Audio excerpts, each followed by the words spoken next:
tells me that we are live.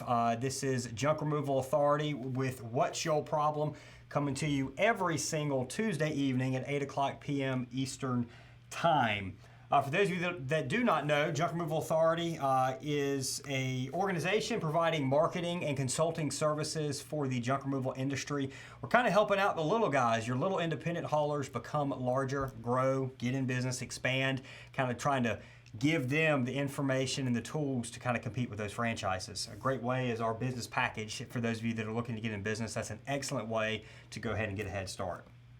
So tonight, what we're going to be talking about are the tools that you need to start a junk removal business or to be in a junk removal business. And we've got some great speakers coming in to talk about it. This is one topic I am certain that some of our viewers probably know as much, if not more, than I myself do. And some of the people we're bringing in on this show certainly know as much, if not more, than I myself do. I was on the truck for about a year and a half, but we've got some guys that have been on the truck for a good period of time, and they've been very well, they really have come up with some awesome tools to really get the job done right. So I'm looking forward to bringing them on. Please chime in. Let us know what you think of the tools that we have listed on our list, and let us know what the speakers say, if you agree with the tools that are listed, or if there's anything that's missing. So please chime in with any types of tools your favorite tool. What's your favorite tool? Let us know what it is, and that'll be extremely valuable for today's show.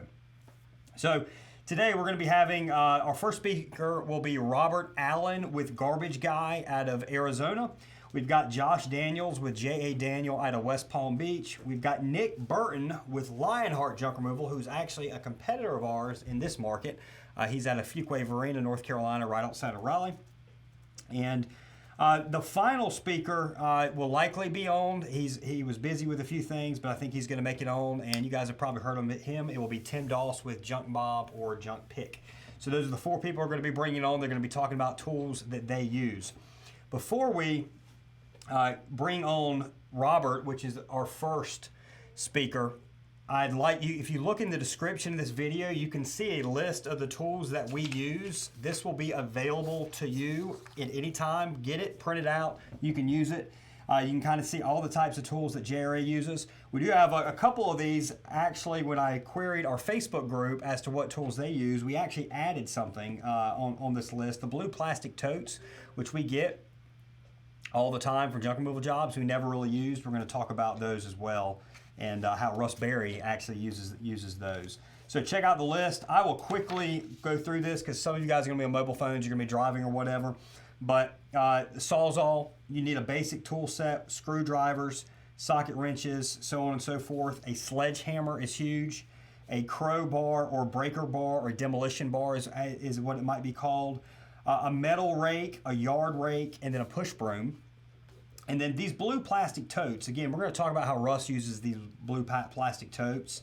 A drill with a socket extension that will really speed up when you have these hex head jobs where you're trying to get your hex head, like your beds, disassemble beds, desk, other types of furniture. If you have a socket extension on your drill, that's going to speed that process up tremendously. Flat snow shovel. You don't want the curved one, guys. You want the flat snow shovel, and like I said, Robert's going to be talking about that some as well. The good square shovel, metal shovel, an extension cord, the shoulder dolly, which I will put the shoulder dolly. If you guys have never used the shoulder dolly, this is an excellent tool to use when you are working with somebody else. So if you have like a rear projection screen TV or something that's extremely heavy, it basically takes grip out of the equation, and it forces you to use your body to properly lift the item correctly. So the shoulder dolly is an awesome tool to have. It should pop up on the screen any minute now. There we are. You can see it right there. I'll zoom in on it. That is a shoulder dolly, which is a lot better than the forearm forklift, which you guys are probably familiar with. But this is much, much more professional and is better suited for the type of work we do. Hand truck and appliance dolly. A tarp, a regular yard tarp. You're going to use those all the time to throw in stuff when you're outside. It could be leaves, it could just be general wood and just trash and other junk. Moving blankets to really protect floors when you're moving really heavy items. Garbage bags, disposable boot covers, a dust mask, respirator, a fire extinguisher, a flashlight, a wheelbarrow, a piano dolly. If you guys don't know what piano dollies are, we'll also stick them up on the screen. These are extremely useful when you're moving pianos and other really, really heavy items. Ratchet straps, a drywall cart, and then the optional stuff is going to be like a chain, a come along, a high lift jack, a generator. Those are kind of going to be your optional tools. Now in junk removal, a lot of these tools right here you're going to get when you get out on the truck. So you're going to want to buy a Sawzall and make sure you have a few basic tools. It's amazing the amount of tools that you're actually going to receive once you get in business. So make sure you collect those tools and put them into service. You're getting paid to remove something that you're going to turn around and use to make you money. So what I'd like to do we have any questions before we bring Robert on? Any comments or questions? We had one comment. We had Manny on Facebook who said his favorite tool is the Client City trash can on whole house cleanouts. And we also had Good Karma said, super busy this week. Jerry's work is really helping Toby and grateful. Thanks, Mike. Appreciate the comment. Okay, so let's go ahead and give Mr. Robert Allen with Garbage Guy a call, and he's going to talk about his favorite Sawzall, why he chose that Sawzall, and his types of Sawzall blades, as well as a few other things.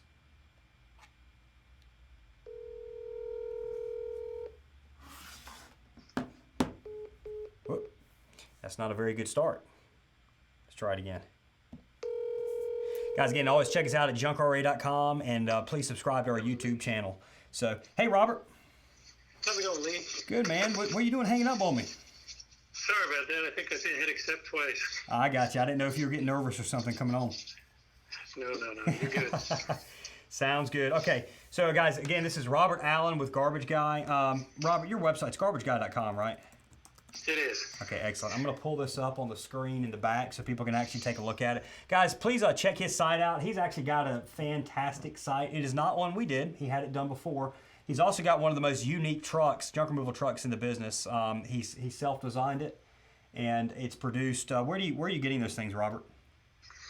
So we ordered the first one out of Salt Lake City. We liked their work so well, we've ordered 2 more from them.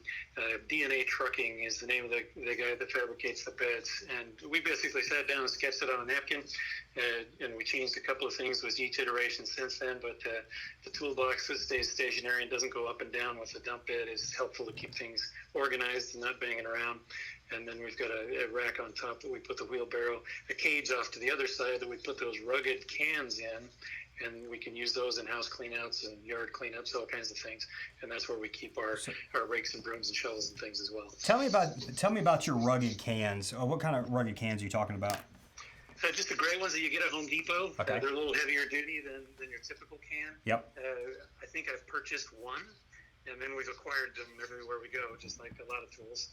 So I haven't had to purchase many of those, but they hold up a long time. They're thicker walled, so they don't crack and split after a few uses. You can toss them in and out of the truck. You can fill them with leaves, or you can fill them with concrete rubble. They hold up real well. Excellent. And Robert, I don't know if you're coming in just a little bit muffled. I don't know if you can try and aim that where it's a little clearer coming in. Try it now. You bet. Hold on. Let me just... I got you. You're loud and clear right now, so it just got a little muffled there for a second. Pulling off the headset there. Okay, yeah, so we use the rugged cans because they just hold up better than anything else. And whether it's leaves or concrete rubble, you can fill them and pack them, and they do real well. We'll put them on a hand truck or put them on a piano dolly as well to make moving around a little easier. Yep. And we use those in the houses and out of houses all the time. Okay. Excellent. All right. And then I guess one of the tools that you really like is your Sawzall. Is that correct? Yeah, it's a favorite. I tried a battery-powered Sawzall initially and found out that the battery just does not last long enough, especially when you're trying to demolish a hot tub or something. And so my favorite tool that I found there is just one by Rigid, which is a Sawzall you can pick up at Home Depot. It's a corded 10-amp saw. It's $99. Comes with a zipper bag and a few blades. You buy the carbide tip blades to go with it. The thing I like about Rigid is that they have a lifetime service and parts warranty, and they'll just replace the saw. If something goes wrong, they don't want to really bother with it, so they'll just give you a new saw. And so I've had that done twice, and they stand behind it real well. So it's a small, compact saw, and it goes through most everything we've needed to use it for. So this rigid saw, is it the 18 volt? Well, this is cordless here. You said you're using a corded one. Is that correct? Yeah, we use the corded one now because it just lasts a long time, and you can get power almost anywhere. And the batteries were just dying too quickly on everything else. This is just a 10 amp corded saw. Yep. And as long as we're using the carbide tip blades, it'll go through 4 or 5 hot tubs before we need to replace a blade. Okay. So what you guys just heard right there is he's using that rigid saw. It's a corded one because the batteries don't last very long, and we've experienced the exact same. And then also make sure you get the carbide tips. He's saying he's getting 4 or 5 hot tubs. Did I hear that correctly? You can do 4 or 5 hot tubs with this one blade?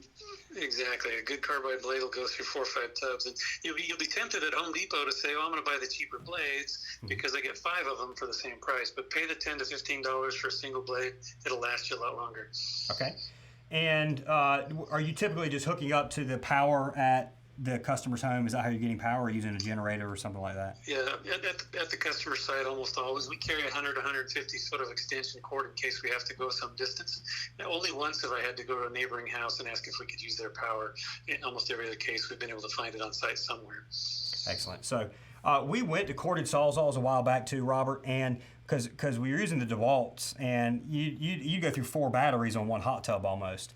So exactly. I just recently heard about, and I'd like to find the comment, that DeWalt has a new battery that somebody is saying is actually getting him through an entire hot tub. It's not the 20 volt max, it's 20 volt something, flex maybe? Aaron, can you look up and see if there's a 20 volt flex battery?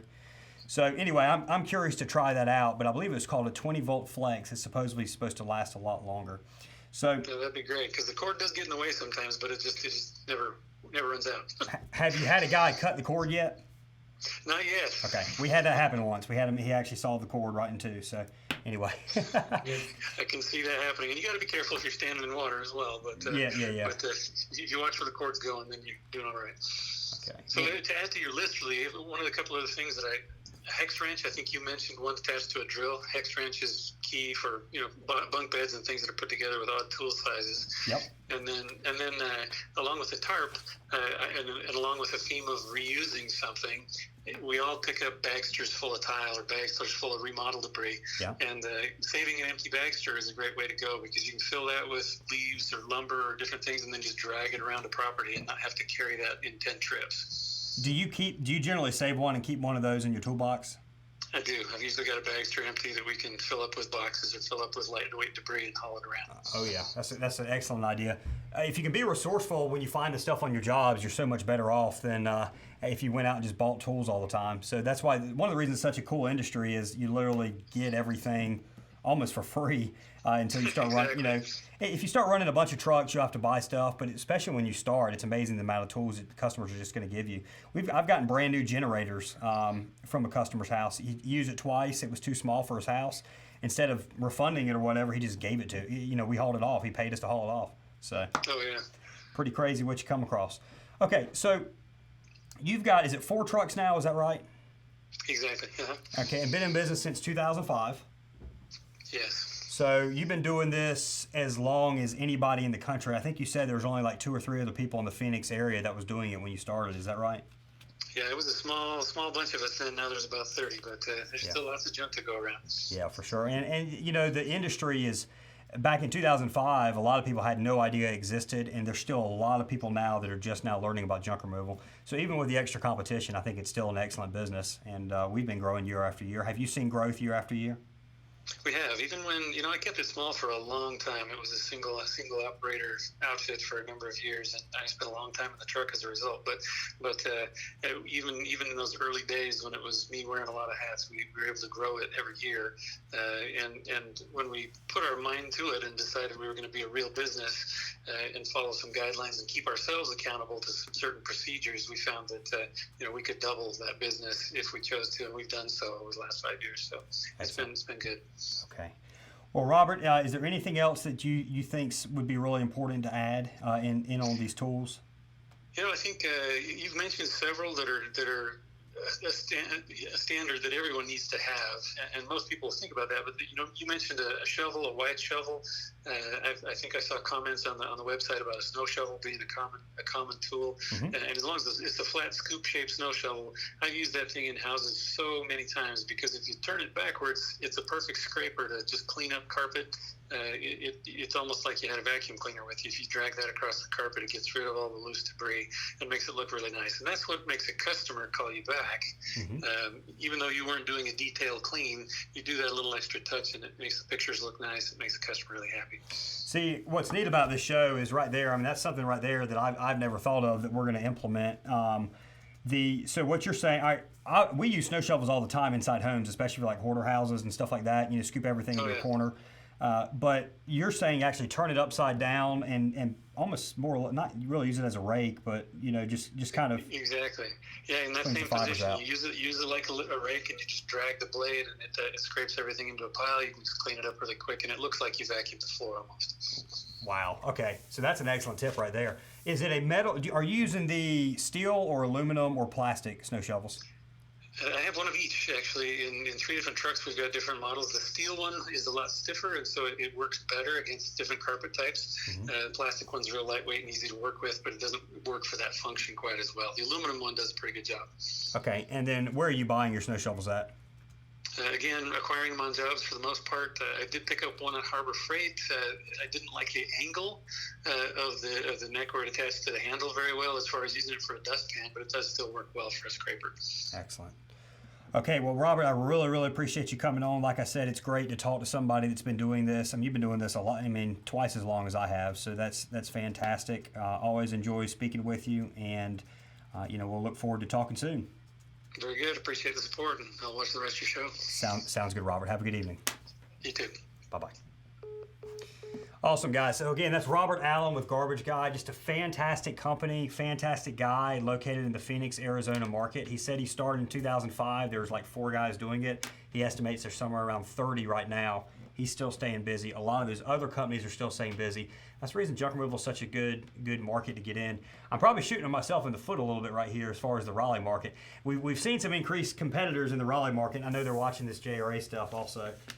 One of which is a guy that's done some pressure washing for me in the past. I think he got the idea from me. And anyway, we're competing against him now, but that's fine. There's plenty of business for everybody to have. Thank you. I want to, everybody check out Garbage Guy's website. Again, just a fantastic guy, fantastic company. So before we move on to the next guy, which is going to be Josh Daniels with J.A. Daniel Junk Removal and Demolition in West Palm Beach. We got any good comments or questions? Yeah, we got a question from Wally Gone. What toolbox size would you recommend for the truck, and where would you recommend placing it, back or side? All right, does he mean, okay, I guess he's talking about actually attached to the truck. Yes. So we use, all the trucks we use are a junk removal specific body that has a 2-foot wide box on the front. I can't really advise. I don't know if he's in a pickup truck or what he's in, but I guess my answer to your question is wherever you can get the biggest box, I'd locate. I would find wherever you can get the biggest box possible, and that's all I can really say there. And just load it up with tools. One thing I meant to ask Robert is how he kept his guys from losing tools, but that's the best thing I can say on that comment. Anything else we got? Awesome, guys. So, hey, again, if you guys have any tools you use, please post it in comments. Even if you're not calling in and speaking with us on the show, post them in the comments on Facebook and YouTube. Make sure you hit that subscribe button on YouTube if you could. Give us a thumbs up or thumbs down on today's episode. You got anything before we call Josh? Yeah, we got one more from James who said, Portacable Tiger Claw, hands down the best. Take a look at the Sawzall. Looks like... Portacable. Yep. Tiger Claw. So this is $90. Here's one from Granger, $90. I tell you, asking a person what their favorite Sawzall is, it's just you get a million different answers. We ought to do a study. I wish we were big enough we could actually get like these companies to donate these Sawzalls. We could actually do a study. We could try it. Only got 1,500 subscribers. Maybe somebody would jump on it. So anyway, Aaron, that's an assignment for you. Let's see if we can even get any attention. All right, let's go ahead and give Josh Daniel, backing back up to the Sawzall, I think one of the most important things, and Robert touched on it, is the blade you use. So that carbide tip blade is so important. Go with the more expensive blades. It's called like a demolition blade is what it's typically called. Man, those things will keep going and going and going. As long as your guys aren't bending them, teach your guys how to use the Sawzall properly. Don't have them. I've seen some of our guys, the first time they grab it, they're just using like the last little half inch of the blade. You need to get on up close into where you're actually making the cut as close as possible. You need to keep it straight, otherwise you'll bend that blade. Those carbide tip blades will keep going and going and going. So let's give Josh a call, see what he's got going on here. By the way, that was James Young that made that comment with Dump Monster down in Florida. All right, so we'll give somebody else from the other side of Florida a call. This is Josh Daniels with J.A. Daniel Junk Removal.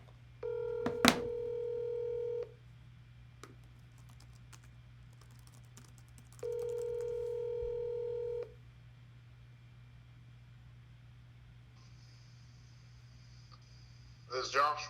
Hey, man, you had me worried for a minute. I thought you weren't going to pick up. How are you, sir? Doing good. You doing all right? Yeah, man, just another evening. Awesome.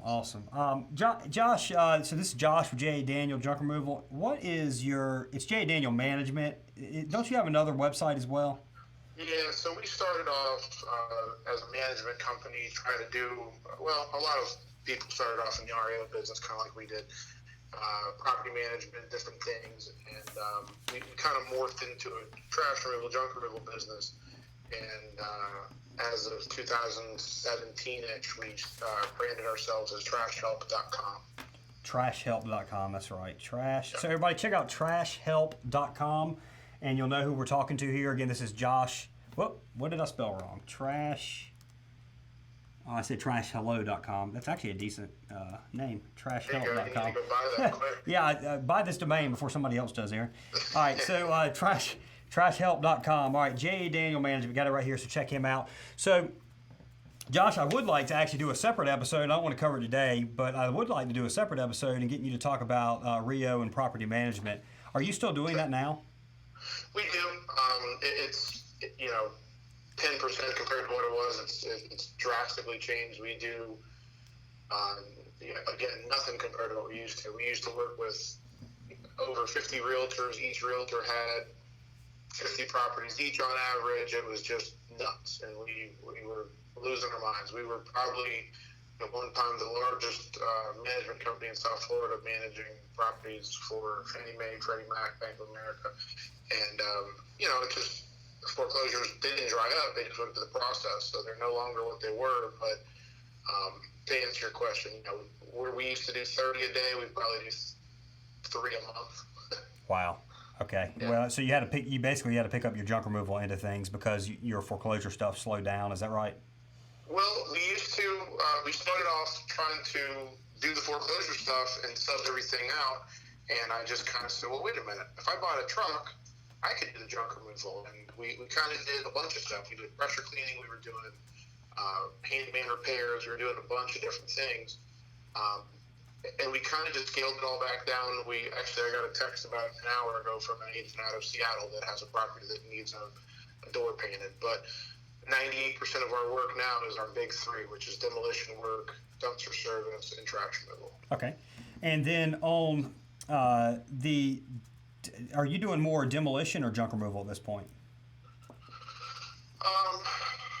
Junk removal is probably 50% of our business. Dumpsters are probably 30% of our business, and demolition is probably the remainder. We do a good amount of demolition, but we're very selective.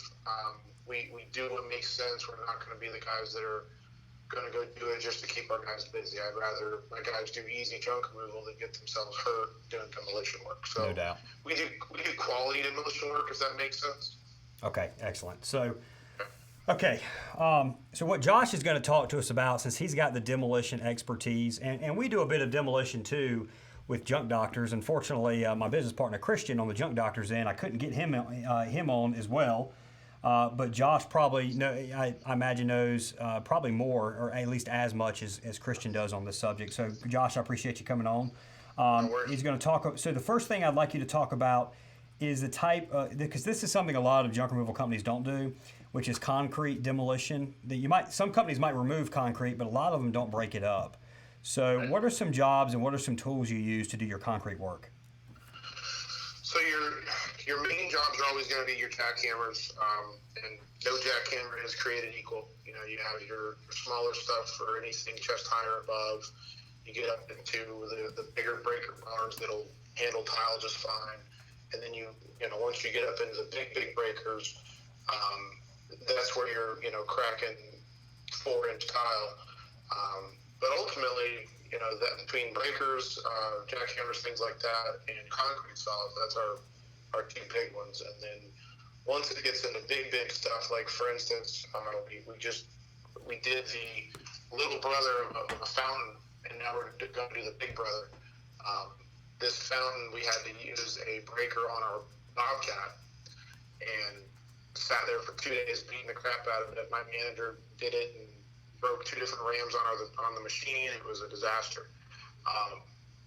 So like I said, not everything's created equal, because we thought for sure that breaker would blow through that, and it ended up tearing the machine up. So now that we're going to do its big brother, which is a 40-foot wide, 2-foot thick slab of concrete, completely poured, we're going to get a big 18,000-pound excavator and breaker and do it that way. Okay, so 18,000-pound excavator with the breaker attachment on it? Yeah. Okay. All right. So talk to me on your smaller jobs. Let's say if you're going and you're going to tear up, somebody has like a sidewalk and a back patio or something that goes around the house. What size breaker bar would you use for that? So usually the bigger, they call it is it the brute? Yeah, the box brute. That's a real heavy machine. But for, like, to answer your question, sidewalk or a back patio or something like that, the brute, you could just let it, with its own weight, bounce around, crack the concrete up, and pick it up by hand. It's always beneficial to cut things with the concrete saw first.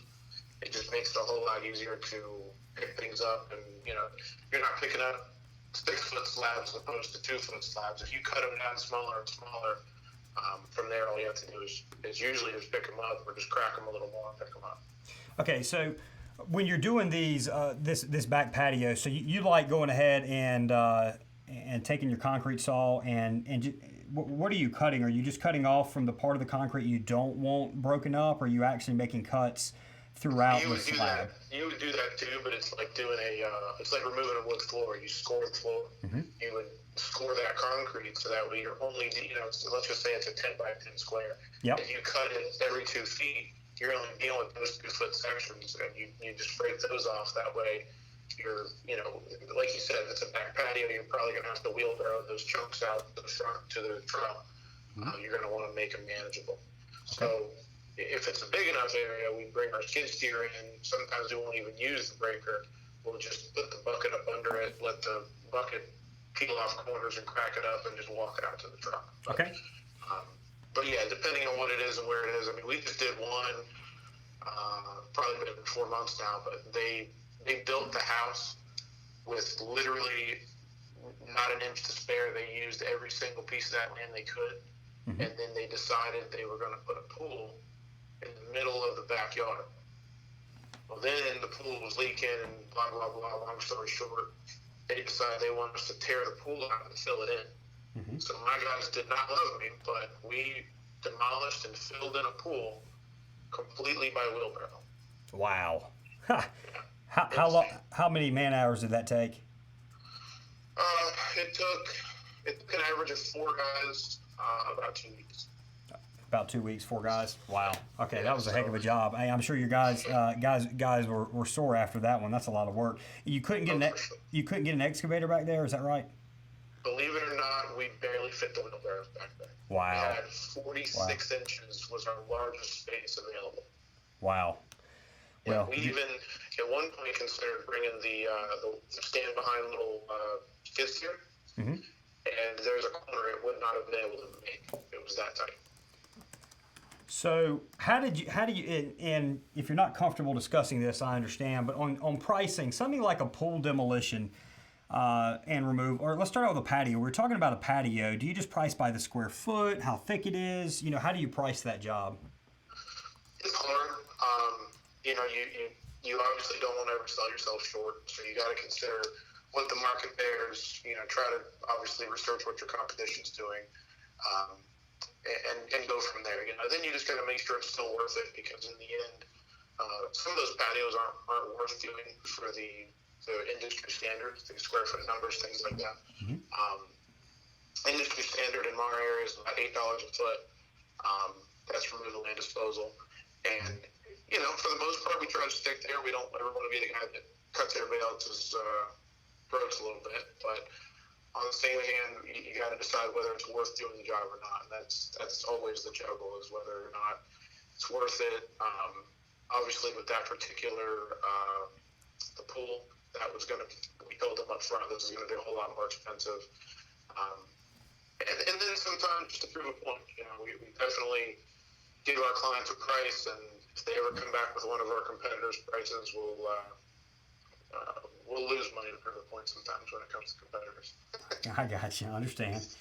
Okay, so on like the swimming pool demolition, how do you charge for that? Do you typically? I'm assuming you typically use excavators, so it's going to be a lot more if you have to wheelbarrow it, I'm guessing.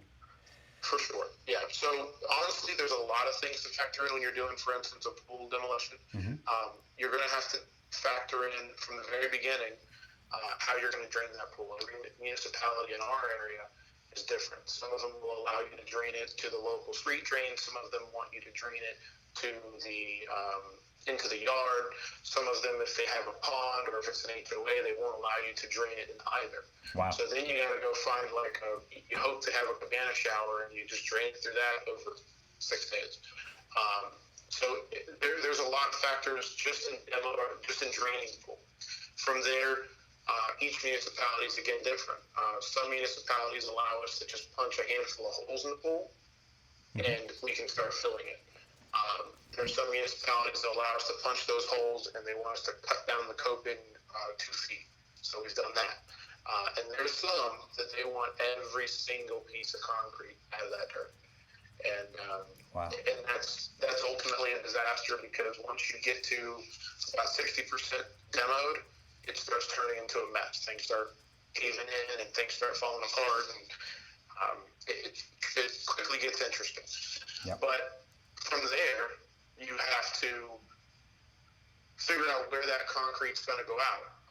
You have to make contact with somebody with a big triple axle dump truck or something to that effect to get that concrete out.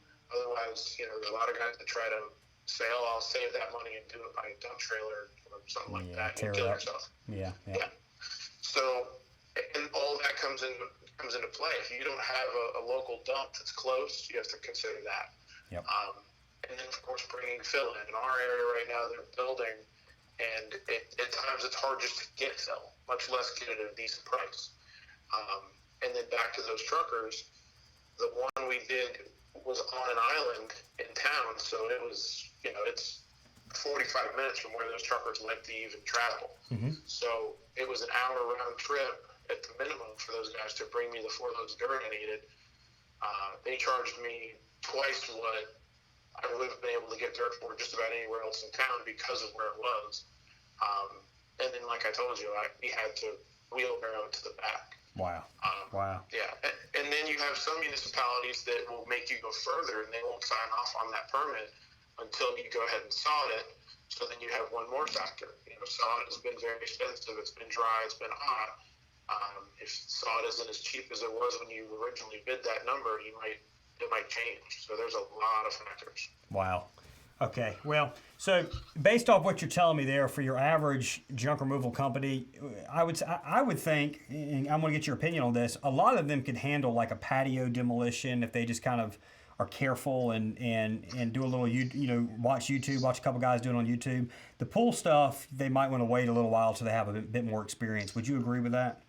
The pool stuff can get pretty hairy. Yeah. I mean, the patio stuff, honestly, demo work's good, but you also got to consider how much money you make on these trucks. I feel like junk removal and demo work does go hand in hand, but sometimes we'll spend an entire day at a demo job for, $1,000 job. And I'm like, damn, we made $1,000 before lunch on the other truck. Yeah. So sometimes because we have 3 trucks on the road, sometimes we'll pull a truck off to go do a demo job, and those other 2 trucks will surpass what that truck did all day before lunchtime. And I'm like, man, I wish we would have done that. Yeah. So, Josh, we're bumping up a little bit on time with you, but there's one thing I want to cover, which is you own a Bobcat or a skid steer. I do. It's the traditional name is a Bobcat, like you call a soda Coke. But, I actually have a New Holland. Okay, so you got the New Holland skid steer. And how long have you owned that? We bought that 2 years ago. It's got just about everything you could think of. It's got the bucket, the forks, the grapple. It's actually got a tree boom and a hoe. It's the LS180. It's a great machine, and it's helped us out a lot. We bought a yard about 2 years ago, so that's where we keep all of our equipment and stuff. And just as simple as changing a flat tire. You turn the key to the Bobcat, jump in it, pick the back of the truck up, change a tire. So that Bobcat or skid steer has way more than paid for itself. It's made life a lot easier. When we need to go clean up a job, we can throw that in. We used to have to call somebody with a skid steer and have them come do it. It definitely makes work a lot easier, especially when you get into big demo and junk removal jobs. Yep. That you end up with that much stuff. We did one that right after we bought it, it was basically like a huge homeless camp, and it took us 17 truckloads to clean it all out, and that Bobcat paid for itself in that very first job. Oh yeah. So, are you using tracks or tires?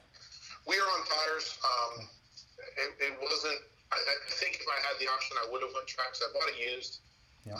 It was a decent deal, and I went with tires. Some guys swear by tracks, some guys swear by tires. It's probably a preference. I'm glad we have tires because we ended up running a FEMA contract with it as well. Mm-hmm. We did a lot of driving up and down the road, so we would have worn out tracks real quick. The track machines are definitely slower. Yep. But there's the goods and bads. But to answer your question, I run mine with tires, and they're bigger, taller tires, so I have better ground clearance. And the New Holland will surprise you. We borrowed guys' Bobcats to do something when our machine's the shop, and the New Holland is surprisingly a better machine in my opinion. Wow, excellent. Okay, we've never tried out a New Holland. Okay, so I guess you would say that, and what our experience was, is there were some jobs in the past we would not, I don't know if maybe we wouldn't have done. They were too, but it's like they were too small to go out and rent a piece of equipment because you couldn't charge enough, but they were too big to do it by hand, so we missed out on it. When we purchased that Bobcat, it seemed like there were a lot of jobs there were some jobs we might not have otherwise gotten in the past, and then there could be a job that we could do by hand, but it's extremely difficult. We choose to do the Bobcat on it, and we get it done in an hour instead of 4 or 5 hours. Have you had kind of that same experience? For sure. Yeah, we've definitely had all the things you just said. I've definitely ran over there with the Bobcat and helped my guys get out of pickles and situations that we could originally anticipated being a lot easier. On the flip side, I've got my guys calling me every once in a while going, hey, this is a Bobcat job. And I'm like, nope, y'all got it today. Yeah. But on the same hand, I still consider when we do bid jobs, the time and the equipment and all that stuff, because, people are like, oh, you can just bring your Bobcat over here. And I'm like, yeah, but transport it. Yep. The hourly rate for that, because, not just anybody can drive that machine. And I'm not going to let one of my guys kill somebody or themselves. Right. So I only let a few guys run it. We try to consider what that machine's worth when we do bid jobs, and then from there it's our prerogative whether we want to use it or just let the labor guys do it. Yep. Excellent, Josh. Well, hey, I really appreciate you coming on this evening and providing kind of a perspective that a lot of guys don't do, a lot of junk removal companies don't do. A lot like Demolition, or they might do, tear away apart a shed by hand, but very few of them get in the Bobcat. And Bobcat was one of the greatest things we've done. So appreciate your time this evening. Absolutely. Thanks for having me on. If you ever need anything, we're here. Yeah, yes, sir. And I'm gonna take you up on that. I'm gonna take you up on that. We're gonna do a Rio episode and property management at some point. Yeah, give me a shot. All right, sounds good, Josh. Thanks, man. All right, buddy. Have a great night. You too. Bye. 500 It's like $577 a month is what we pay for a brand new T590 Bobcat with a grapple bucket. Crazy cheap money. It's like maybe it's $600. It's somewhere between $575 and $600 a month. I know Josh could have gone out there and bought one. I didn't ask him that. We went ahead and leased one new. At least over 5 years. It's like $600 a month, and that thing brings us in thousands and helps us clean up around our yard a lot. It lowers our labor cost. It allows us to do more jobs, and it makes us a bunch of money. I would really suggest everybody that has space to store a Bobcat or a skid steer, look into getting one, learn how to use one, and implement it. You're not going to regret getting a skid steer in most areas. So, real quick, any questions, good comments before we get on to Mr. Nick Burton with Lionheart? All right, guys. Always remember, hey, just comment. Give us comments if there's anything, any type of input you think will help people out. Please post in the comments section. Let's go ahead and give Nick a call. Again, Nick is with Lionheart Junk Removal, one of our competitors here in North Carolina.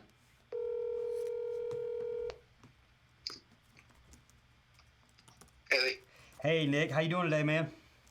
Not too bad. Myself. Doing all right. Hey, if you get any SEO boost from people going to your site after I recommend it, then you'll have to lunch will be on you next time instead of me.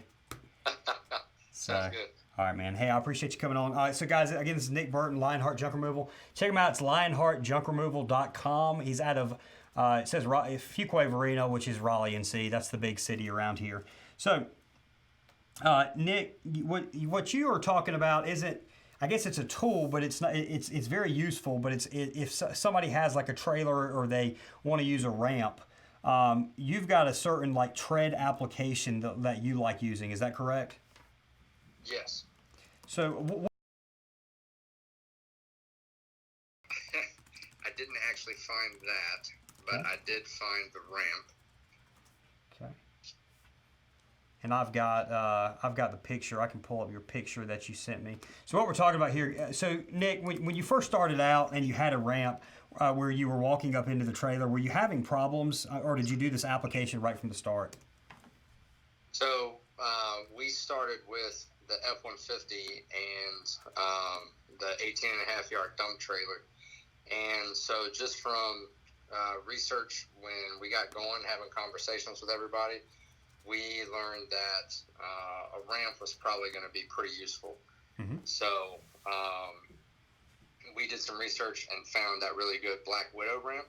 Mm-hmm. And after it got here, it's like all aluminum. It's really strong. It's like 1,000-pound weight tolerance. Mm-hmm. So I mean, you can even drive some small equipment up there. So once it got here, we realized it was real slick. We didn't have it coated at first. And I think I busted my ass with washing machine a couple times. Yep. And so then we basically got truck bed liner is pretty much what it is. I imagine they're probably most the same. It just has it's a little bit of grit. Mm-hmm. And I actually talked to a guy that said that if you that's from today actually, that if you put a little bit of sand and paint, you can do the same thing. So it might be a little cheaper route, but that thing is completely non-slip now. I mean, you can stand out in the pouring rain and take heavy stuff up with your dolly. Mm-hmm. I mean, it's night and day, man. Excellent. Okay, so so it's a Black Widow ramp. Is that correct? Yes, you use? That's the brand. And then you're using like just any spray-in bed liner. Is it just like what you go to? You're talking about that. There's different quality levels of spray-in bed liners. I mean, you've got the truck bed liner. You can go to AutoZone and buy in a spray can, or you have the more heavier duty stuff. What's the company? Rhino Liner? Not Rhino Liner. Might be Rhino Liner. That would be one of them. Yeah, I mean, Rhino has a brand, but yeah. So it's not the spray can stuff. So this comes in basically what's like a 2-gallon bucket. Yep. And that's the gray part of it. And then you have I think it's like a pint of grit, and you basically stir it together. And then we just used a roller because it's basically like a cheese grater. If people go and look at the actual plain ramp, so it's like a cheese grater style. So that's why we couldn't do the non-slip tape that Russ was talking about. because there's nowhere for it to adhere to except where it folds up in those middle lines.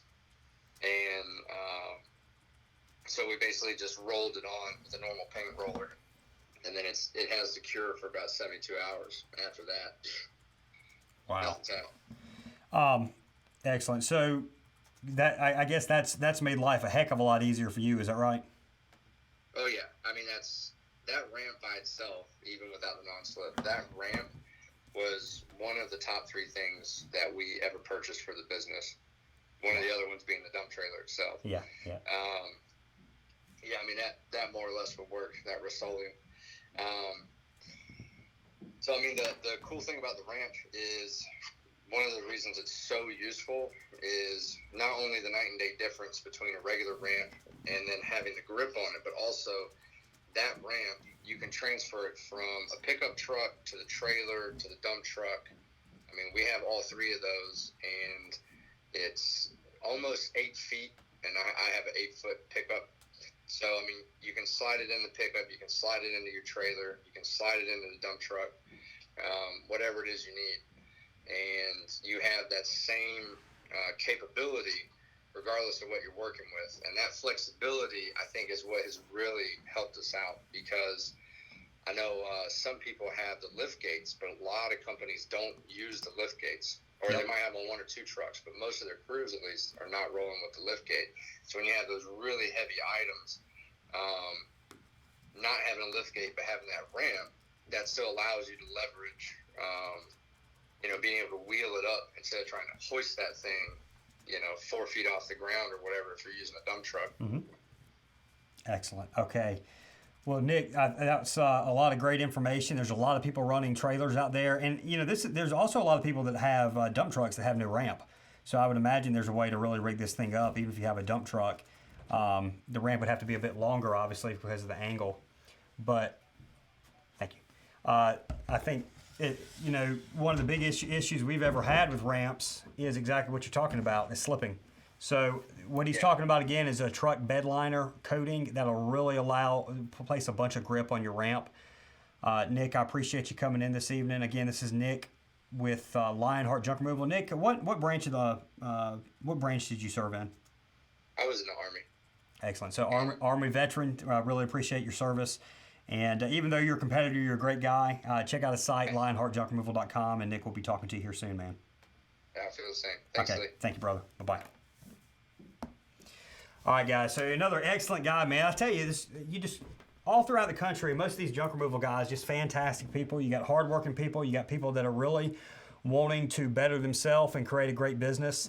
That guy right there, since he's been in business in about 2.5 years, he's been a little bit of a thorn in my side ever since, but that's good. He's doing exactly what he should do. He's got a great looking website, not a Jerry site. We don't do any work in North Carolina. Fantastic looking website. His wife actually made this site, and she's in the IT field. She's got she's about to start her own business as well. So young entrepreneurial couple right there. Great website. And great tip, excellent tip about the grip, which is a big issue on people that have ramps. You sit there and you bust your ass going up a slick ramp. This will solve that problem right there. Okay, so before we get on to our final caller, any other questions at all, Mr. Limpany? Yeah, so James on Facebook actually had a little tip too. He said some people use aluminum filings for ramps in the mix. Just talking about some grip stuff like sand and aluminum filings. Okay. Aluminum filings, interesting. Okay, excellent. All right, so our final caller. Let's see if we can reach him here.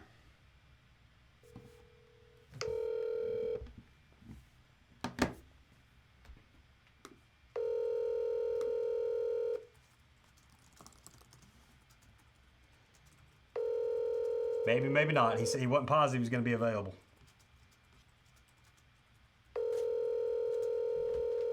It's not looking good.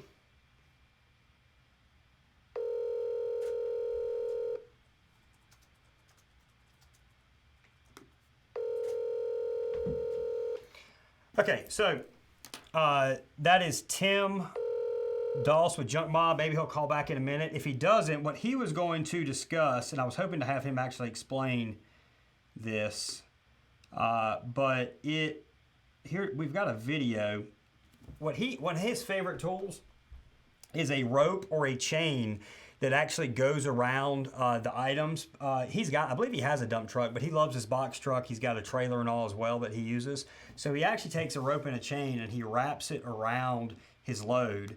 And then when he gets to the landfill, they'll hook up to the trash master rolling thing, whatever the heck they call that thing, and they'll actually unload everything. It'll pull it off at once. It's basically like you have a dump truck when you don't have a dump truck or a dump trailer.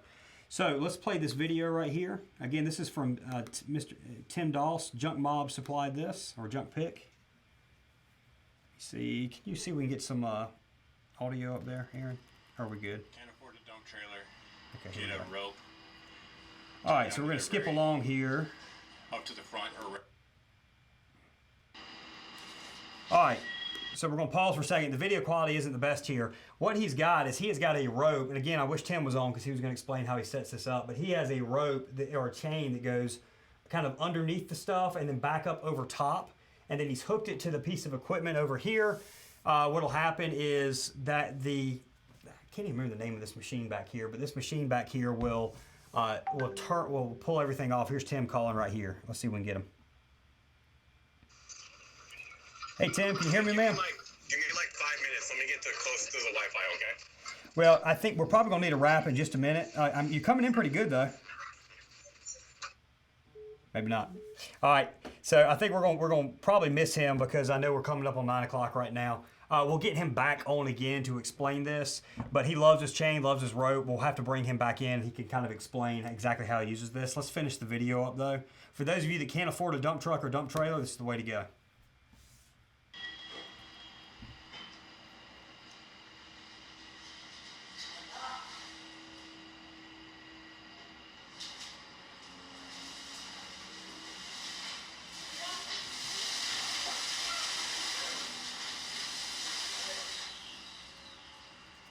Looks a lot better on my computer screen than it does on there.